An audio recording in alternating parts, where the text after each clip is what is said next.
leads me to a question about mole checks. You've mentioned the scalp, you've mentioned the belly button. Friends of mine, we've talked mole checks before. It's a quite interesting topic. We've compared our physicians and their degree with wine of... or without wine? No, without. But it's interesting. You can have 5 women at a table, and they can all share what their mole check looks like, and none of them are the same. I've had friends say that their dermatologist didn't even ask them to remove their clothing, and they didn't feel like they were checked properly. And then there are those of us who thoroughly have been checked. That does make me feel better, but some people are more tentative. What would you say is a good, thorough mole check that someone should feel good about? I think if you really want a mole check and you want all your moles checked, or if you have a history of skin cancer and you are getting a skin check, especially if you had melanoma, you should absolutely expect to get undressed. If you don't have to take all your clothes off, expect to be inspected in some way, even with those being left on to begin with. So there's no room for modesty. No.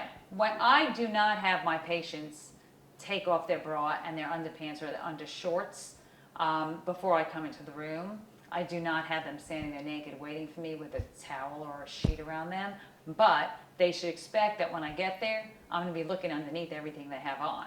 Because moles can be there. Right, you can leave on your bra when I come in, but I'm going to unhook it. I'm going to look, I'm going to take your breast out of your bra, I'm going to look over, I'm going to look under, and then I'll, make you feel better, I'll hook it back up before I go to the next area.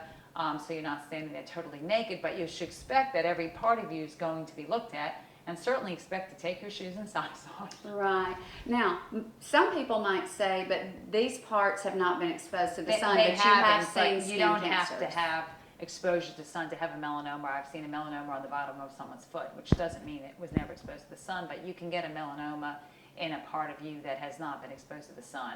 And you have seen it in some of the areas that would be covered by underwear.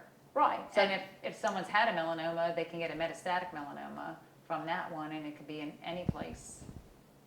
So you need to look all over, and a patient has to expect that if they want their skin checked, they're really going to have their skin checked. Right. Now, you just said a metastatic melanoma could appear in another place. I've always thought of metastatic cancer as inside. If a melanoma spreads, will it always manifest on the external? No, it can manifest inside as well. It could be on the lung, it could be in the brain, it could be anywhere. So, but we can't find that on a skin check.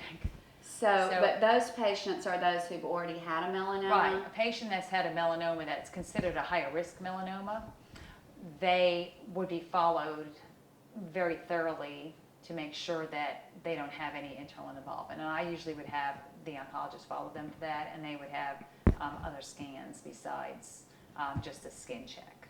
A patient that's had a melanoma that was in situ or a very thin melanoma that we think has very, very little risk of recurrence or metastases do not have that kind of a follow-up, and they don't need that kind of a follow-up. Can you define in situ? Does that mean in case? Well, an in situ melanoma is a melanoma that's very early, and it's higher up in the skin, and it's not penetrating down yet. And you know, those have almost no chance of recurring or metastasizing if they are properly removed. I so appreciate your being here today. And well, anytime, I love it. Thank you. And remember, always feel free to submit your questions to Dr. Jo, and she will answer them very quickly on Family Savvy.